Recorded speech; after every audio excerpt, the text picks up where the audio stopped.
Okay, here we go. I've just returned from killing the Ender Dragon, which is why I have 62 XP. There's the extra XP. I knew there'd be some that came through the portal. Might just... Well, we know that this is approximately world spawn. This is where I spawned 100 days ago, approximately, I don't know, beginning of the week. Taking a few days to get this far. I didn't do much here, but I did sort of get started with, on day one, all you've got time to do is quickly... I got down here and planted some seeds.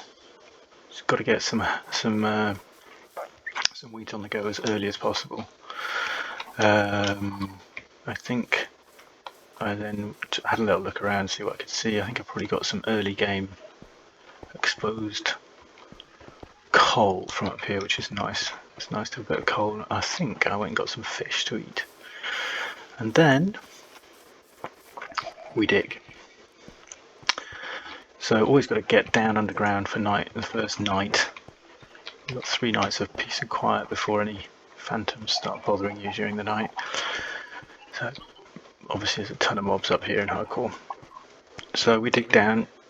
I built this little, I usually find a little shelf somewhere.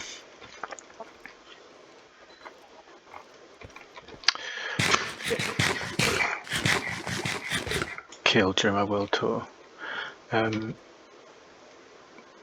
would quite like the whole thing to be done on day 100 really, but it's going to tick over to day 101. I've sort of been back and plundered most of this stuff, but at some stage I'll probably come back and clear this out. It's my standard early game storage system. This is my first time playing 1.17, which has meant copper ore, which I still don't really know what to do with. I seem to have some. I turned some into copper blocks, but I don't know what to do with it. I usually manage to get either to or close to the bottom, i.e. Y11, the famous Y11 diamond level, and specifically lava levels, where lava lakes generally appear at level Y11, which is why people like to work with it. So early game was just get down here during the day.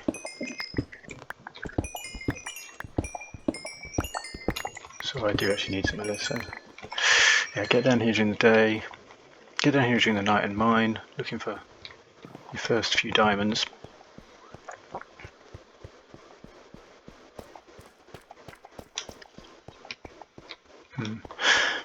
First few diamonds, and of course coal, iron. And then I don't like to miss the day because it's important to start your farms up top. So as soon as I thought it might be day, I'd get back up top.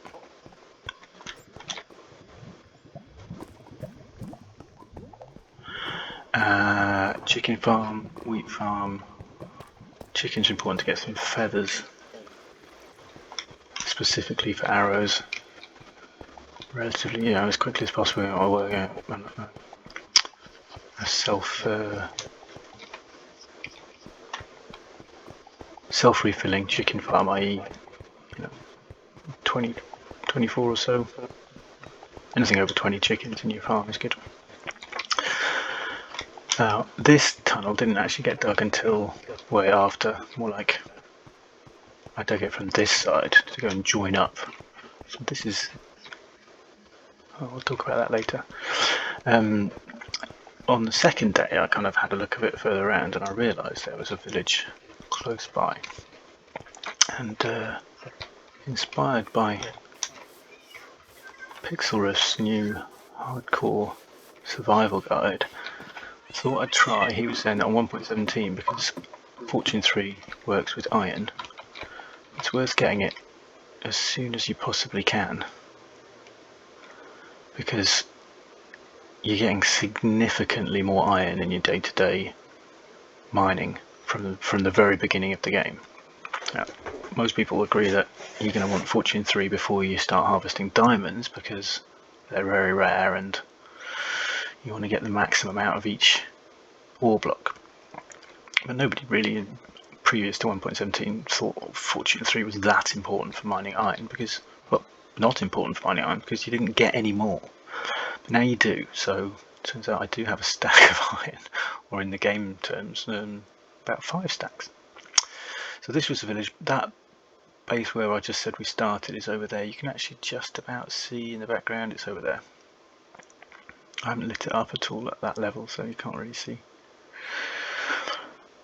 But I stayed over there probably, I don't know, 20 game days before I got enough wood together and some iron armour and enough general kit to think that I could come and protect this village, because I don't like to come into a village and have mobs come in and kill all the villagers, which is really annoying.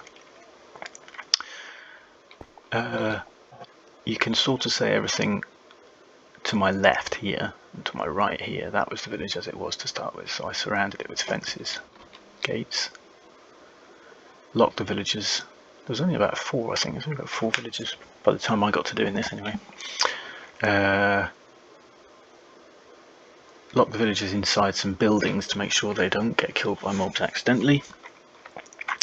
And then started my usual setup, which is 4x4 tileable wheat farms. They're 9x9 the squares, so 4 9x9 tileable wheat farms. Where those sheep are, it's normally I start off with cows there, so I go off and look for. That's why you need to get wheat, so you can attract cows, because we're looking to make leather from the cows and paper from this farm over here, this sugarcane farm, manual, but easy. It's so easy. Early games, don't want to bother spending loads of time making automated farms when it's so quick and easy to harvest that stuff. So paper plus leather equals books equals crafting table equals bookshelves equals crafting table, as long as you get some diamonds along the way. So that's my normal set. I would normally do that whether there's a village here or not. Unusually for me, I'll show you actually. I actually went in here. I was quite lucky because there was a librarian. This house here was a librarian's house, and he was already set up as a librarian, and there were some bookshelves here. So I locked him in his house, locked him in a little cubicle here, and forced him to provide Fortune 3 books. You can't get books if you don't have any emeralds. So before I did that, I locked another villager in here and turned him into a Fletcher, because Fletchers have the famous stick trade, and they will swap your sticks, which is super easy to farm, because you get giant spoons and as many sticks as you can shake a stick at, which it is easily translated into emeralds. You don't get a huge amount, but enough to get started with trading. And then I got my Fortune 3, so then I'm off getting iron, and with Fortune 3 you can afford to get diamonds, so in theory I was able to get diamonds earlier than usual. In fact, this game's been slow for me. It's taken me a long time to get set up with diamond armour. I have, I've got fairly decent armour. It's not 100%. Really feel as if I'm 100%, but I want to get to the dragon before day 100 if I could. Normally I'm nearly ready to do the dragon at day 50, but this just seemed to take ages. But that's partly because obviously I was busy making this. Well, I've got a nice collection of cats. Oh, this is going to make a real noise. I'm going to sleep, so you don't get the noise of the phantoms. One of the rules of our challenge was sleeping. You're penalised for sleeping, so points taken off for sleeping. Frank doesn't approve of sleeping in Minecraft. So I've been avoiding sleeping, but that means phantoms and that means noise. So the cats actually protect you from phantoms. Cats have that effect on creepers as well. But not so many people realise that they, phantoms won't dive down on you. They won't swoop if there's a cat nearby, and at quite a distance actually. So I've been spreading cats around my base to avoid an unfortunate phantom menace. Oh, there he goes. He's gonna die. Ah, there he goes. We don't like phantoms. We like to see them burn. Right. Okay, enough fluids from you, thank you. So I guess it's now day 101. I don't think there's anything much more to say about this world. This is my little villager breeding area. Just to keep it simple, fence them off, to get some beds down there.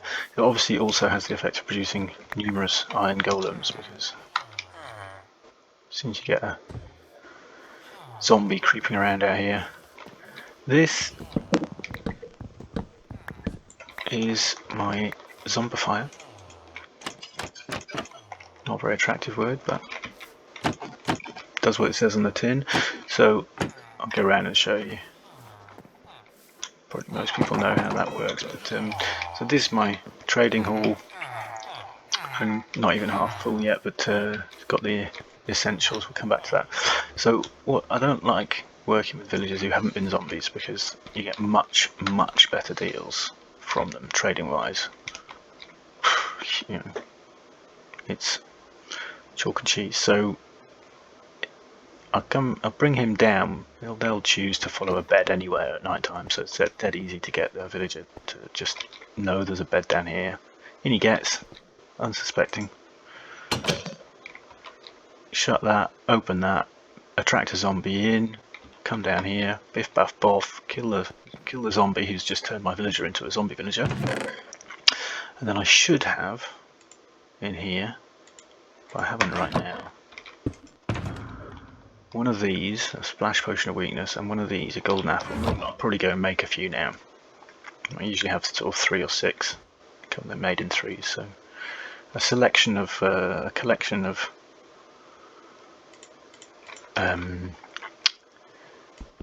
well, zombie curing materials, because that's what happens. Is you splash him with the splash potion of weakness, throw him, give him an apple, and a couple of minutes later, Bob's your villager. So the trading hall, again, is slightly unusual for me. I've got things a bit. I feel I'm very routine, but so this guy's doing fortune 3. I took 32. I just couldn't be bothered. I think that was the second option. I think the first time it was like 45. And I had to accept that at the beginning just to get going. Paying advance deposits, that's quite handy, because I do happen to have a spider farm in this world. I suppose I'm going to have to show you that. Next thing to get was always... No, of course I got mending. Immediately it offered me mending at 14, I had to take it, so I had to do 2 villagers to get fortune 3. I forgot about that. Efficiency 4, okay. Mainly now I'm going to be trading books and ink. Pumpkins and melons.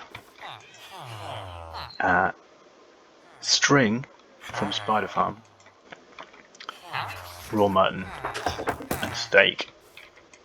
And glass, because these guys will sell you back the glass. They'll sell you all the glass you need. I need to go off digging up deserts. So just quickly, pumpkins and melons, easy. Carrot farm, easy. For a while I was making potatoes, but since I haven't been breeding villagers much, so I was just using potatoes for the breeding villagers. Cow grinders, that's another story. That's for getting leather and steak. I actually need to cull these. That's my raw button. These are my wheat tiles. I like to have bees. I was really late getting bees in this game, and I don't even think I've got a full complement. I don't think I've got 12. I normally should have 3 in each. Cats to prevent me from being crept up on by creepers and attacked by phantoms. And last but not least, originally this was not this way. I spent half the game creeping around this little corner here. I had an idea that this was going to be my zombified, but the trading hall was up there, villager breeders were up there, so it all made sense to have it all up there. Right, last but not least, because we're getting to a quarter of an hour and probably nobody's still watching, except maybe Frank. Right, so I was delighted to find, I actually found this by accident down in the mine. I spotted a wooden block in the ceiling. I worked out I could actually get into it here. I love mine shafts. Got lots of these hopper mine carts. I think I've got 5 mine carts already, ready to use, and they will be useful. I use them in an iron farm build that I'm going to be getting ready to build fairly soon. And this, so the quick way is that way. Nice and quick. I've got some stone in there. It's funny, I just saw one of my favourite YouTubers, Pixel Riffs, and he found a spider spawner in a mine shaft. I said, "Oh, quick, destroy this immediately because they're super dangerous." Well, okay, but you have to get a bit of light around it and run. Have your first batch of spiders despawn. Hopefully, when you come back, there might be 1 or 2 to deal with, and then it's all lit up and you don't have to worry. And then from then on, I didn't see another spider when I was making this. So this is standard construction, the old 9x9 space for them to spawn in, sort of like a sarcophagus for spiders. Water system to carry them down to the killing zone here. Lots of this string. Actually got a spider sword there, Bane of Arthropods. Nice. String, yeah, looting. Lots of string. Cheap trade with the Fletcher. Don't like having to chop down trees or get him to keep him selling me emeralds. Can't be bothered with that. What else should we know about this? Yes, potions. Brewing stand with like a simplified version of Pixel Riff's automatic brewing station. I've got some nice materials there that we don't have to go back to the nether for. These are in dispensers, like up here. That's redstone dust to prolong, which is what I generally, mostly, I do. So that's an automatic dispenser for those. Should be... Oh, hello, I've blocked that.